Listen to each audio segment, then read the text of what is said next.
Hi everybody, this is Sarah with the Windham Public Library, and this is April's Art Night In. Last month I explored the art of Zentangle, and if you were lucky enough to pick up one of our books at the library, you learned a little bit about how to Zentangle and some of the fun things that you can do with it. This month I'd like to expand on that a little bit and show you how you can create something else using the art of Zentangle. I have made a candle stick, and the reason I'm holding it is because I wanted to show you it's in two pieces right now. So I used beach rocks and I used a little tea light candle. I Zentangled each rock with a different pattern and then I glued them together, and they've created this beautiful little candlestick. So I'm just going to show you real quick how I did it and the materials that I used to do it with. I highly recommend going to the beach to find your rocks, although the snow's melted now, so you'll probably be able to find some around your yard. But the beach has nice smooth rocks, and Fort Williams or Higgins Beach or Willard Beach in South Portland, those are all really great beaches to pick up some rocks. So let's get started.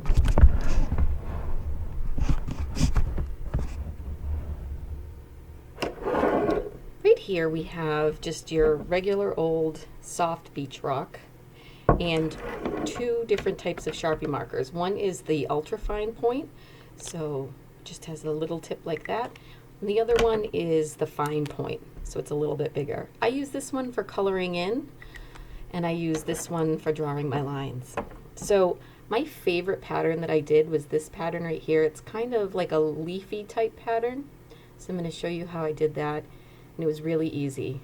And if you remember from the Zentangle tutorial, I mentioned that you don't have to do things perfectly. It's actually the imperfect is what makes your art perfect. So I'm just going to start off with one shape just like that, and then I'm just going to add another one to it, and then here in this in between I'm going to add another one, and I'll just keep branching out with this shape like that. Fit them in wherever you can, and if you get to this point where you can't fit that exact shape in, you just create something else. And so you do this all over the rock. I didn't do the entire bottom of the rock, but I'll show you that I did carry it over the edges so that when you put the candlestick down, you can see. Now with this pattern, I decided to color in every couple of, I'm going to call these leaves, every couple of leaves, just to kind of make it stand out. And so I used this fine point one, and if you notice it's a little bit darker, but it'll color in just as well, just to color in some. I'll continue going with this pattern. I'll continue over the edges like this so that when I place it down on the table, you won't see any empty spots. Now this is a really simple pattern. Some of the other patterns that I used were just swirls. When I do a swirl, it's funny, I actually start from the outside and I work in so that I can make sure that they're almost all the same size. A lot of people go from the inside out, and I go from the outside in, so I can, like that. So there's another pattern right there. Another simple pattern, which I like to call pebbles, is just ovals. And so just putting these ovals together, and they end up looking like a rock wall, like pebbles. And you could color in every couple of them if you wanted to.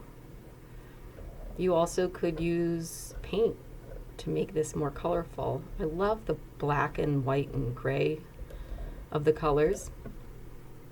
I tried to grab different colored rocks when I was at the beach. So this, lighter rocks and some brownish type rocks, some white rocks, and this rock right here, which is the tiny one, and I'm going to show you how I put it all together in the end, was a nice little white rock.